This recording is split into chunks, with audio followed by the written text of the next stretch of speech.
स्वागत है आप सभी का आपके अपने YouTube channel Shiva IAS aspirant पर। हम लोग विजन आईएएस की मई 2025 की करंट अफेयर कर रहे थे और उसमें हम लोगों ने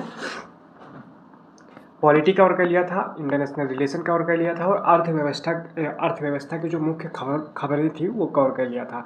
आज हम लोग संक्षिप्त सुर्खियाँ अर्थव्यवस्था की कवर करने वाले हैं। चलिए फटाफट देखते हैं देर न करते हुए कि इसमें से कौन सी खबरें थी। तो पहली खबर यहाँ पे है संक्षिप्त सुर्खियों में, भारत जो है जापान को पीछे छोड़कर दुनिया की चौथी सबसे बड़ी अर्थव्यवस्था बन गया है। तो आपको यहाँ पे देखने को मिलेगा कि आईएमएफ जो है, इंटरनेशनल मॉनेटरी फंड जो है, उसकी वर्ल्ड इकोनॉमिक आउटलुक रिपोर्ट के अनुसार जो है भारत जापान को पीछे छोड़ते हुए दुनिया की चौथी सबसे बड़ी अर्थव्यवस्था बन गया है। मुख्य कारक अगर देखा जाए कि ऐसे कौन से कारक रहे हैं जिसकी वजह से भारत जो है दुनिया की चौथी सबसे बड़ी अर्थव्यवस्था बन गया है, तो आपको देखने को मिलेगा संरचनात्मक कारक आपको देखने को मिलेंगे, जिसमें से शहरी और लोगों की बढ़ती आकांक्षा है, जिसकी वजह से प्रति व्यक्ति आय और जीवन शैली से संबंधित दैनिक उपभोग में वृद्धि देखने को मिलती है। जननांगी लाभांश भी कहीं न कहीं देखने को मिलता है, क्योंकि आपको देखने को मिलता है भारत की जो औसत आयु है वो 29 वर्ष है, जिस वजह से हमारे पास वर्किंग फोर्स ज़्यादा है। घरेलू मांग में आपको वृद्धि देखने को मिलती है। भारत की जो टोटल जीडीपी है उसका 70% हम लोग खुद यूज कर लेते हैं। अगर बात किया जाए दुनिया की 10 बड़ी अर्थव्यवस्थाओं के बारे में से, तो आपको 5 ज़रूर ही याद रखना है। नंबर 1 पर यूएसए आ जाता है, दूसरे नंबर पर चीन आ जाता है, तीसरे नंबर पर जर्मनी, भारत चौथे नंबर पर और जापान पाँचवें नंबर पर आ जाता है। इसके बाद यूके आ जाता है, यूनाइटेड किंगडम। अब बात करते हैं और कौन से कारक हो सकते हैं जिसकी वजह से भारत जो है चौथे नंबर पे पहुंच गया है। तो नीतिगत कारक आपको देखने को मिलते हैं, जैसे कि हमने जो टैक्सेशन है और व्यापार से संबंधित जो भी कानून नियम ये सारी चीज़ें हैं उनमें हमने सुधार किया। जैसे जीएसटी हम लाए, insolvency bankruptcy code IBC code 2016 में लाए और कारपोरेट टैक्स में भी कटौती देखने को मिलती है। अवसंरचना निर्माण पर हमने काम किया, जैसे राष्ट्रीय अवसंरचना पाइपलाइन, पीएम गति शक्ति और इसी तरह से बहुत सारी योजनाएं, सागरमाला परियोजना और भी बहुत सारी परियोजनाएं आपको देखने को मिलती हैं अवसंरचना के से जुड़े हुए। आत्मनिर्भर भारत जो है हम लोग जो है अभियान चला रहे हैं, उसके तहत भी हमने कहीं न कहीं काफ़ी ज़्यादा इसमें प्रोग्रेस की है और साथ ही पीएलआई स्कीम उत्पादन से संबंधित प्रोत्साहन योजना भी आपको देखने को मिलती है। और यहाँ पे इसी के साथ तकनीकी कारण जैसे कि डिजिटल पब्लिक इंफ्रास्ट्रक्चर जैसे यूपीआई, जैम ट्रिनिटी आदि सारी चीज़ें जो हैं हम लोग इसमें देखने को मिलती हैं। बाह्य और वैश्विक कारक भी देखने को मिलते हैं, क्योंकि एफडीआई जो है वो वृद्धि के मामले में वृद्धि हुई है एफडीआई में आपको देखने को मिलती है, क्योंकि आपने China one plus policy, supply chain resilience initiative, आपूर्ति श्रृंखला पुनर्संतुलन, ये सारी की सारी चीज़ें और साथ में बहुत सारी जो आपको देखने को मिलता है उस समय जियोपॉलिटिक्स की वजह से भी आपको कहीं न कहीं भारत को थोड़ा-सा एज मिलता हुआ दिख रहा है। इसके बाद बात करते हैं भारतीय अर्थव्यवस्था के लिए भविष्य में क्या संभावनाएँ हैं। तो अगले 2.5 से 3 वर्षों में दुनिया की तीसरी सबसे बड़ी अर्थव्यवस्था बन जाएगा, जर्मनी को पीछे करते हुए। बात करते हैं कुछ कारक हैं जैसे कि एनर्जी ट्रांजिशन। भारत जो है इसमें के लिए जो है एनर्जी ट्रांजिशन में नवीकरणीय ऊर्जा क्षमता में तीव्र वृद्धि देखने को मिलेगी, जिसकी वजह से 2030 तक हमारा टारगेट है 500 गीगावाट का लक्ष्य रखा गया है। और साथ ही अंतर्राष्ट्रीय सौर गठबंधन आईएसए जैसे वैश्विक मंचों पर भारत की नेतृत्वकारी भूमिका इसे हरित विकास के अग्रणी देश के रूप में कहीं न कहीं स्थापित करेगी। साथ ही बात करते हैं विनियामकी स्थिरता, जैसे कि बैंकिंग सेक्टर में हमको सुधार देखने को मिलता है और जिसकी वजह से जिसके पीछे कारण कहीं न कहीं हमारे आरबीआई की महत्वपूर्ण विनियामकी भूमिका देखने को मिलती है। तो ये हो गई न्यूज़ जो है इम्पोर्टेंट न्यूज़ थी कि भारत जो है जापान को पीछे करते हुए चौथी अर्थव्यवस्था बन गया है। चलिए नेक्स्ट खबर की तरफ देखते हैं कि संयुक्त राज्य अमेरिका के हाउस ऑफ रिप्रेजेंटेटिव ने विप्रेशर के बहिर्गमन पर 3.5% कर की मंजूरी दे दी है। आपने चर्चाओं में सुना होगा डोनाल्ड ट्रंप के द्वारा जो प्रेसिडेंट हैं अमेरिका के, वन बिग ब्यूटीफुल बिल, जो कि काफ़ी ज़्यादा न्यूज़ में रहा है। इसके तहत जो है ये जो रिप्रेजेंटेटिव यानी कि सॉरी विप्रेशर के बहिर्गमन पर जो टैक्स लग रहा है उसमें क्या होगा, विप्रेशरों के अंतरण पर उत्पाद शुल्क लगेगा 1 जनवरी 2026 से। विप्रेशण होता क्या है कि अगर किसी एक देश का आदमी, मान लो ए देश का आदमी बी देश में जाता है, या फिर आप ऐसे समझ सकते हैं कि भारत का आदमी अमेरिका जाता है और वहाँ पे अपनी कमाई करता है और वहाँ से फिर पैसे अपने घर भेजता है, तो इसको हम लोग बोलते हैं विप्रेशण। ठीक है, तो यही बात इसमें लिखी हुई है। आपको देखने को मिलेगा 2023 में प्रवासी कामगारों द्वारा अपने गृह देशों में भेजी गई कुल विप्रेशण राशि लगभग 656 बिलियन अमेरिकी डॉलर है, अगर पूरे विश्व में देखा जाए तो। वहीं 2024 में भारत को जो टोटल विप्रेशण प्राप्त होता है दुनिया में, उसमें से भारत को केवल 14% प्राप्त हुआ है, यानी कि सबसे ज़्यादा हिस्सा आपको देखने को मिलता है। भारत ही अकेले 14% प्राप्त कर रहा है। भारत द्वारा प्राप्त की गई ये जो है हिस्सेदारी सबसे अधिक देखने को मिलती है। अगर बात किया जाए कि इस विधेयक में और कौन से मुख्य प्रावधान हैं, तो देखने को मिलता है कि विप्रेशण कर उत्पाद शुल्क केवल गैर अमेरिकी नागरिकों को पे लगेगा, यानी कि जो अमेरिकी उन पे नहीं लगेगा। और इससे प्रभावित जो समूह है, प्रभावित समूह, उसमें फिर वीज़ा आपके पास कोई भी हो, H1B हो या F1 वीज़ा या फिर ग्रीन कार्ड धारक हो, सबको जो है इसमें कहीं ना कहीं देना पड़ेगा आपको टैक्स। बात करते हैं कि इस विधेयक में विप्रेशण के बहिर्गमन पर लगने वाले कर को 5% से घटाकर 3.5% करने का प्रावधान किया गया है हाउस ऑफ रिप्रेजेंटेटिव में। आपको ये भी बात याद रखनी है। हाँ, अच्छा, ये बात याद रखना कि जो पहले बिल आया था उसमें 5% था, लेकिन उसको अमेंड करके थोड़ा सा 3.5% करने का प्रावधान किया गया है। ठीक है, बात करते हैं विप्रेशण आर्थिक प्रभाव। इससे आर्थिक प्रभाव क्या पड़ेंगे, तो जैसे अल सल्वाडोर हो गया, मैक्सिको हो गया और भारत हो गया, यहाँ से अमेरिका से काफ़ी ज़्यादा हम लोग रेमिटेंस प्राप्त करते हैं, विप्रेशण प्राप्त करते हैं, जिसकी वजह से टैक्स में लगने के बाद जो है कहीं ना कहीं हमारे विप्रेशण में हो सकता है कमी देखने को मिले।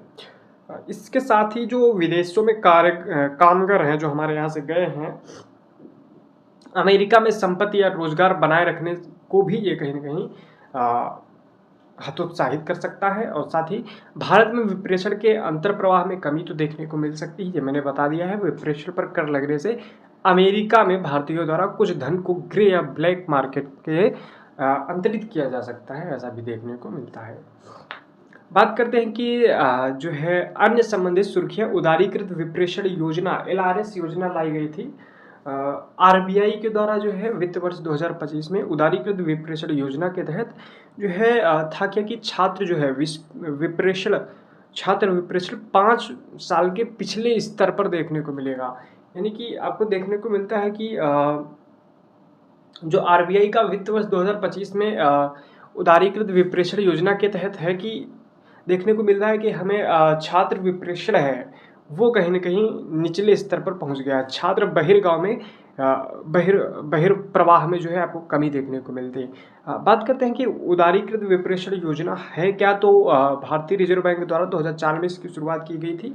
लाभ होता है कि सभी भारतीय व्यक्तियों को किसी भी अनुमेय यानी कि चालू या पूंजीगत खाते से के लेन देन या दोनों के संयोजन के लिए प्रति वित्तीय वर्ष $250,000 तक की राशि स्वतंत्र रूप से भेजने की अनुमति है। यही है कि उदारीकृत विप्रेशण योजना, इसी में जो है छात्र विप्रेशण कम देखने को मिल रहा है।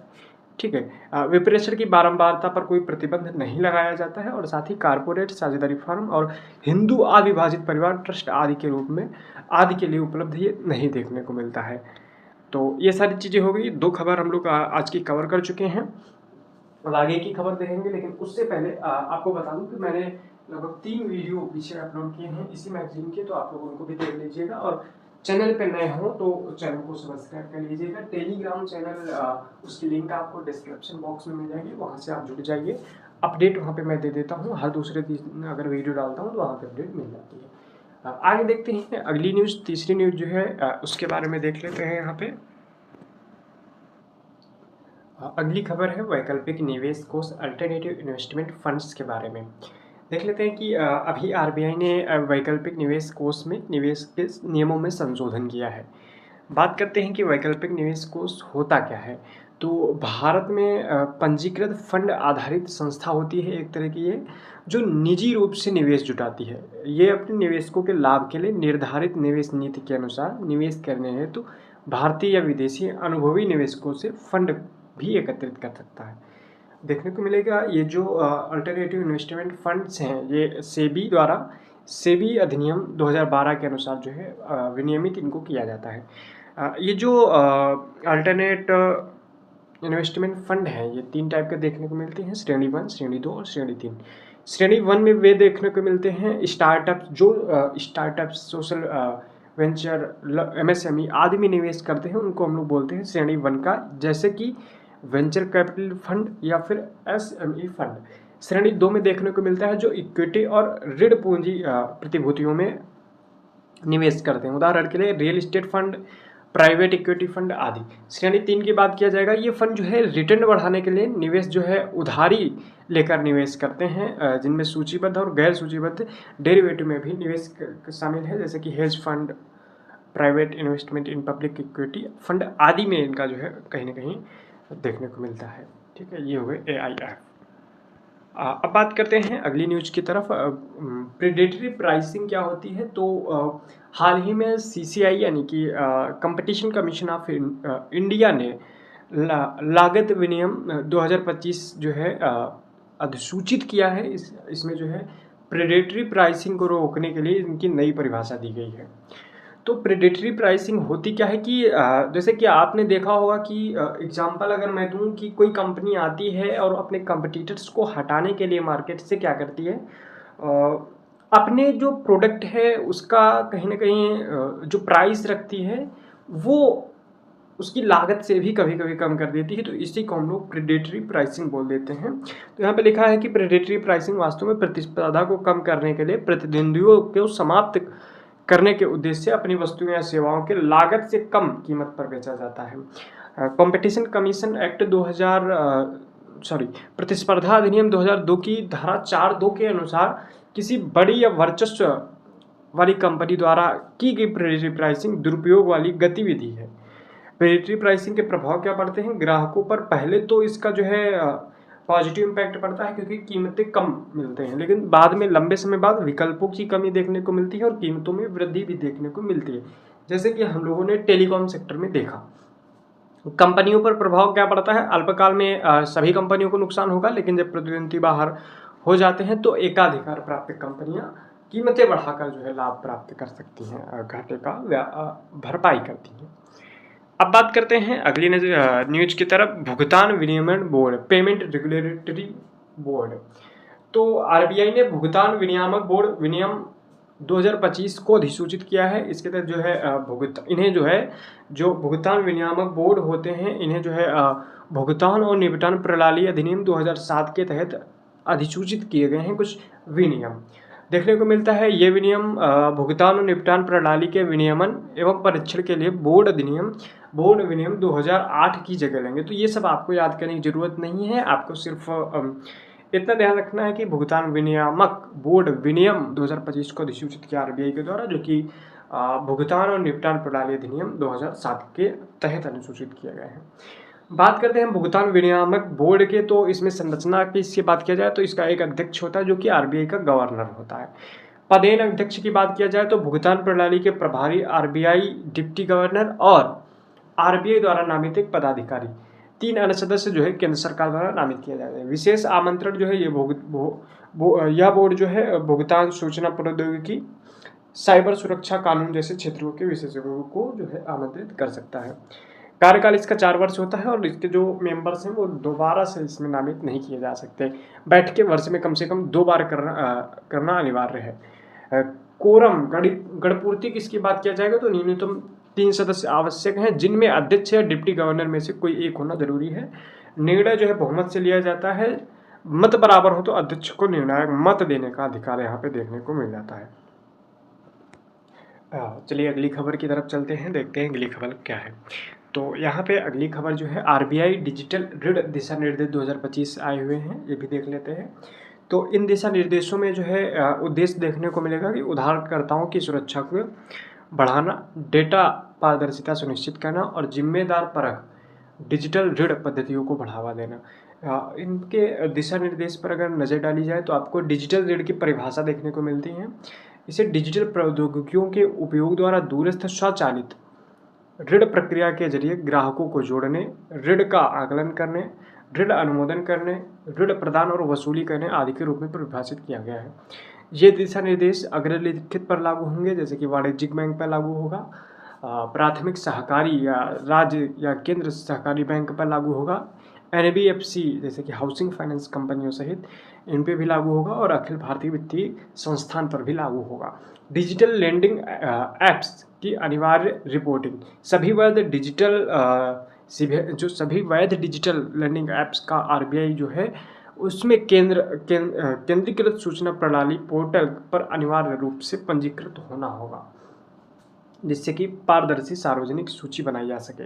समुचित सावधानी बरतना होगा, जैसे कि वित्तीय संस्थाओं द्वारा ऋण सेवा प्रदाताओं की तकनीकी क्षमताओं, डेटा की गोपनीयता रखने की उन क्षमता तथा उनकी क्षमता, ऋण लेने वाली गतिविधियों और नियमों के अनुपालन पर निगरानी रखनी चाहिए। जो हमारा एलपीएस है वस्तुतः वित्तीय संस्था की ओर से डिजिटल लेंडिंग संबंधी कार्य निष्पादन करता है। ऋण सेवा प्रदाता जिसको हम लोग एलएसपी बोलते हैं, उसको ऋण सेवा प्रदाता यानी कि जो कि वित्तीय संस्था की ओर से डिजिटल लेंडिंग संबंधी कार्य निष्पादित करता है। ये सारी चीज़ें हो चुकी हैं, ठीक है। तो ज़रूरत क्यों पड़ी, तो आपको देखने को मिलेगा बहुत ज़्यादा ब्याज दरें और छिपे हुए इसमें से शुल्क होती थी। ऋण वसूली के लिए अनैतिक तरीके जैसे कि डराना धमकाना, मानसिक उत्पीड़न और घटनाएं होती थी। अविनियमित और फर्जी ऐप्स का बढ़ना, गलत तरीके से उत्पाद बेचना और डेटा गोपनीयता का उल्लंघन करना, ये सारी की सारी चीज़ें आपको देखने को मिलती थी। इसीलिए जो है आरबीआई ने ऐसे विनियम जो है निर्देश जो है जारी किए। आगे है ओपिनियन ट्रेडिंग प्लेटफॉर्म। तो सेबी ने जो है निवेशकों को ओपिनियन ट्रेडिंग प्लेटफॉर्मों के तहत जो है लेन देन करने के लिए सचेत किया है, ठीक है, कि मतलब इसके बारे में थोड़ा सा आप लोग अवेयर रहिए। अवधारणा ये है ओपिनियन ट्रेडिंग की, तो इसमें ऐसे प्लेटफॉर्म होते हैं कि प्रतिभागियों को किसी खेल, राजनीतिक स्थिति, मौसम या क्रिप्टो घटनाओं पर अपने पूर्वानुमानों में निवेश करके पैसा कमाने का विकल्प मिलता है। प्रतिभागी क्या होंगे, अनुमानों के आधार पर किसी घटना पर दांव लगा सकते हैं। अनुमान सही निकला तो उनको धन मिलता है और अगर गलत निकला तो हार का सामना करना पड़ता है। कानूनी स्थिति क्या है, सेबी द्वारा इसको विनियमित नहीं किया जा सकता है, नहीं किया जाता है ओपिनियन ट्रेडिंग को। और साथ ही क्योंकि इसके तहत जिन वस्तुओं का कारोबार किया जाता है वे भारतीय कानून के तहत प्रतिभूतियों के रूप में वर्गीकृत नहीं है। बात किया जाए इसकी अर्थव्यवस्था की, तो ये जो अर्थव्यवस्था है प्लेटफॉर्म ने 5 करोड़ से अधिक लोगों के उपयोगकर्ता आधार के साथ 50,000 करोड़ रुपए के से अधिक का लेन देन दर्ज किया है। तो आपको देखने को मिलेगा ये ओपिनियन ट्रेडिंग, थोड़ा सा आपको बस एक लाइन याद रखने की होता क्या है।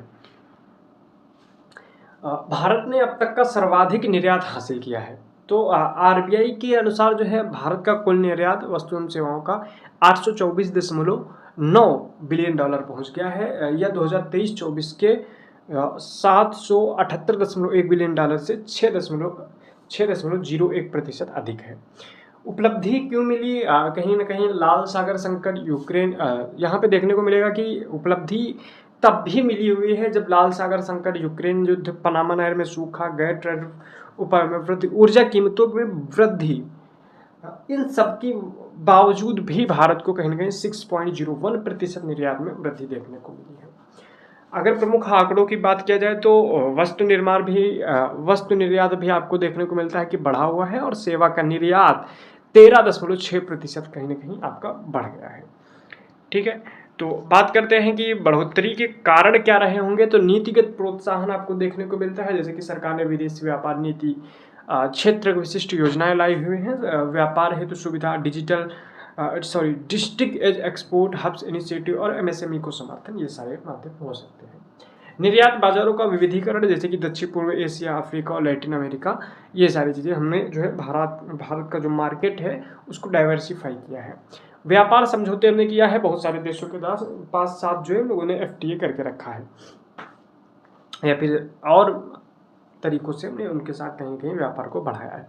आपूर्ति श्रृंखला का पुनर्निर्माण, जैसे कि पुनर्निर्धारण हुआ है, जैसे कि चीन+1 रणनीति के कारण जो है भारत की विश्वसनीयता बढ़ गई है। कहीं ना कहीं भारत एक विश्वसनीय विकल्प बन गया है और कहीं ना कहीं इसके निर्यात को वृद्धि मिली है इसकी वजह से। तो ये सारे कारण हो सकते हैं, तो हमने ये न्यूज़ भी कवर कर दी है। छोटी छोटी न्यूज़ है, संक्षिप्त, आपको पता है संक्षिप्त सुर्खियां हैं, तो बहुत ज़्यादा में अपडेट करने की जरूरत नहीं है।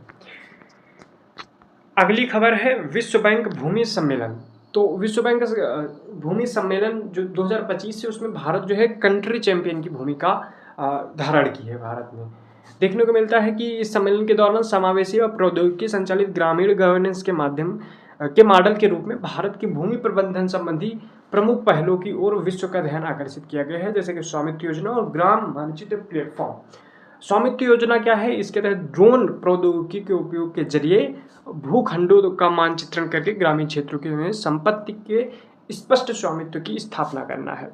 क्लाइमेट रेजिलियंस अवसंरचना के नियोजन और योजनाओं के अभिसरण को बढ़ावा देने में ग्राम मानचित्र प्लेटफॉर्म की भूमिका का ग्लोबल साउथ के संदर्भ में काफ़ी लाभकारी और एक उपयोगी मॉडल माना गया है। ये बात करें हम लोग ग्राम मानचित्र प्लेटफॉर्म की। ग्राम मानचित्र प्लेटफॉर्म एक भू स्थानिक प्लानिंग प्लेटफॉर्म है जो कि ग्राम पंचायतों को डेटा संचालित व स्थानीयकृत विकास योजनाएं तैयार करने में सक्षम बनाता है।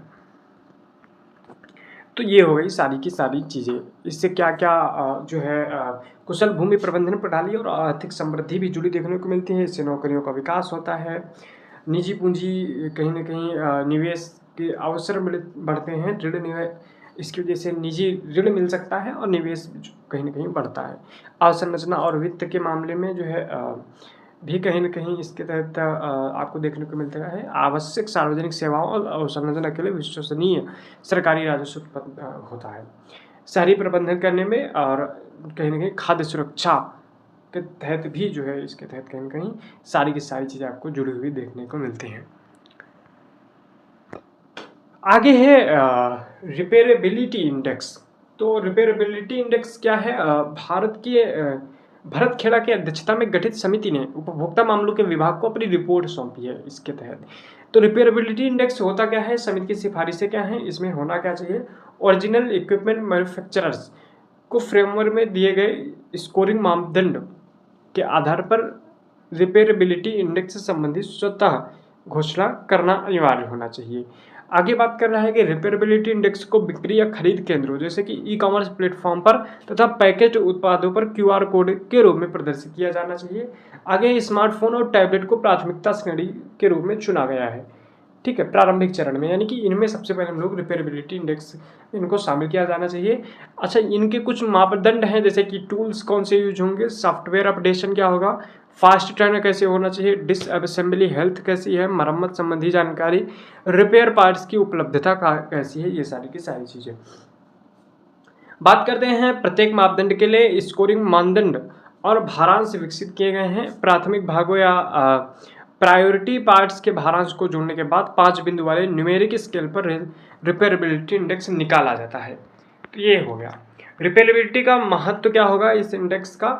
तो मरम्मत या रिपेयर की सुविधा में सुधार देखने को मिलेगा, संधारणीय अर्थव्यवस्था को कहीं ना कहीं देखने को मिलेगा, क्योंकि हम लोग जो लाइफ है पर्यावरण के लिए जीवन शैली की अवधारणा को मजबूती मिलेगा। योजनाबद्ध तरीके से अप्रचलन के मुद्दे का समाधान होगा। प्रायः कंपनियां जानबूझकर ऐसे उत्पाद बनाती हैं जो थोड़े समय में खराब हो जाएं और नए उत्पाद खरीदने पड़े, इसे हम लोग बोलते हैं अप्रचलन का मुद्दा। इसमें भी कहीं ना कहीं समाधान मिलेगा।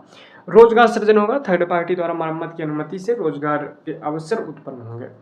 राइट टू रिपेयर के बारे में कंपनियों से कहा गया है कि वे उत्पादों का जीवन काल बढ़ाने के लिए ग्राहकों और रिपेयर करने वाली दुकानों को स्पेयर पार्ट्स, उपकरण और उत्पाद की मरम्मत करने से संबंधित जानकारी उपलब्ध करा। उपभोक्ता मामलों के विभाग ने 2022 में right to repair portal India शुरू किया था। तो ये हो गई खबर, ये भी हमारा जो है रिपेयरेबिलिटी इंडेक्स के बारे में न्यूज़ थी, ये भी हमने जो है कवर कर लिया है। चलिए अगली न्यूज़ देखते हैं। अगली न्यूज़ क्या है? World audio visual entertainment summit, जिसको हम लोग वेव्स बोलते हैं, 2025, इसका उद्घाटन मुंबई में किया गया और इस अवसर पर प्रधानमंत्री ने भारत की क्रिएटिव इकोनॉमी को भविष्य की GDP में वृद्धि, नवाचार और समावेशी विकास के एक शक्तिशाली चालक के रूप में रेखांकित किया है। वेव्स का जो लक्ष्य देखने को मिलेगा 2029 तक $50 बिलियन का बाजार तैयार करना है। इसके तहत इससे जो है वैश्विक मनोरंजन अर्थव्यवस्था में भारत की स्थिति मजबूत देखने को मिल जाएगी आपको। इसमें होगा क्या कि इस शिखर सम्मेलन के दौरान सरकार ने रचनात्मक क्षेत्र के लिए Indian institute of creative technology स्थापित करने की घोषणा की, यानी कि हम लोग Indian institute of creative technology का स्थापना करेंगे, ठीक है। इसकी स्थापना जो है सूचना एवं प्रसारण मंत्रालय द्वारा फिक्की और सीआईआई के द्वारा साथ रणनीतिक साझेदारी में किया जाएगा। इसकी परिकल्पना जो है राष्ट्रीय उत्कृष्टता केंद्र के रूप में की गई है। अब बात करते हैं क्रिएटिव इकोनॉमी क्या होती है। तो इसमें इसको जो है हम लोग ऑरेंज इकोनॉमी भी बोलते हैं। इसमें आर्थिक समृद्धि और विकास में योगदान देने के लिए रचनात्मक परिसंपत्तियों के योगदान एवं क्षमता पर आधारित एक उभरती हुई अवधारणा ये देखने को मिलती है। इसमें मीडिया, मनोरंजन, विज्ञापन, marketing, animation, visual effect, gaming, comics और बहुत सारे एक्सटेंडेड रियलिटी आदि सारी चीज़ें देखने को मिलती है। संयुक्त राष्ट्र ने वर्ष 2021 को सतत विकास के लिए क्रिएटिव इकोनॉमी का अंतर्राष्ट्रीय वर्ष घोषित किया था। भारत की क्रिएटिव इकोनॉमी की बात किया जाए तो जीडीपी में $30 बिलियन का योगदान देती है एवं कार्यबल 8% कार्यबल को रोजगार प्रदान करती है। तो ये हो गई बात। चुनौतियों की बात किया जाएगा तो गलत सूचनाओं का प्रसार, कॉपीराइट, बौद्धिक संपदा, गोपनीयता एवं बाजार का एकाधिकार, इस तरह से बहुत सारी जो है आपको देखने को मिलेंगे, चुनौतियाँ भी देखने को मिलती हैं। ठीक है, आज की लास्ट न्यूज़ है, देख लेते हैं कि ये इकोनॉमी की लास्ट अपडेट है। ये है, इसी के बारे में है, Indian institute of creative technology. तो आपको बता दिया है कि फिक्की और सीआईआई के सहयोग से मुंबई में इसको स्थापित किया जाएगा। ये इंस्टीट्यूट जो है, इसके बारे में अगर बात किया जाए, ये संस्थान जो है एवीजीसी एक्सआर सेक्टर के लिए ऑगमेंट, अभी हमने जो ऊपर देखा था एवीजीसी, इसके बारे में जो है कॉमिक्स व एक्सटेंडेड रियलिटी के बारे में जो बात किया जा रहा है, उसी सेक्टर के लिए राष्ट्रीय उत्कृष्टता केंद्र के रूप में कार्य करेगा। एक्सटेंडेड रियलिटी की बात किया जाए तो एक्सटेंडेड रियलिटी तकनीकें जो है डिजिटल और वास्तविक दुनिया को दोनों को जोड़ती है। उदाहरण के लिए वर्चुअल रियलिटी, वीआर और ऑगमेंटेड रियलिटी और मिक्स्ड रियलिटी, इसी के साथ आती है एक्सटेंडेड रियलिटी। ठीक है, यह संस्थान जो है इंडियन इंस्टीट्यूट ऑफ टेक्नोलॉजी और इंडियन इंस्टीट्यूट ऑफ मैनेजमेंट के मॉडल पर आधारित होगा। विश्व स्तरीय शिक्षा और प्रशिक्षण केंद्र में के रूप में इसको स्थापित किया जाएगा। भारत में एवीजीसी एक्सआर, इसके बारे में बात किया जाए, इसका सेक्टर जो है वैश्विक बाजार में भारत की हिस्सेदारी फिलहाल 1% से भी कम देखने को मिलती है। कर्नाटक इस सेक्टर में सबसे आगे देखने को मिलता है। कर्नाटक को देश का आईटी हब भी बोला जाता है। भारत में जो है एक्सआर सेक्टर जो है कि विकास के प्रमुख कारण कौन से हैं? ओटीटी यूजर्स की संख्या में भारी वृद्धि और स्मार्टफोन उपयोगकर्ता करने वाले में वृद्धि, एनिमेशन और वीएफएक्स की उपयोगिता का विस्तार, नई तकनीकों का उदय, ये सारी की सारी चीज़ें हो गई हैं। तो ये हो गया है इकोनॉमी की संक्षिप्तियाँ भी हमने आपको पढ़ा दी हैं, संक्षिप्त सुर्खियाँ जो थी वो भी आपकी हो चुकी हैं। अब नेक्स्ट वीडियो में हम लोग नेक्स्ट टॉपिक कवर करेंगे, नेक्स्ट चैप्टर कवर करेंगे और उसको तरीके से पढ़ेंगे।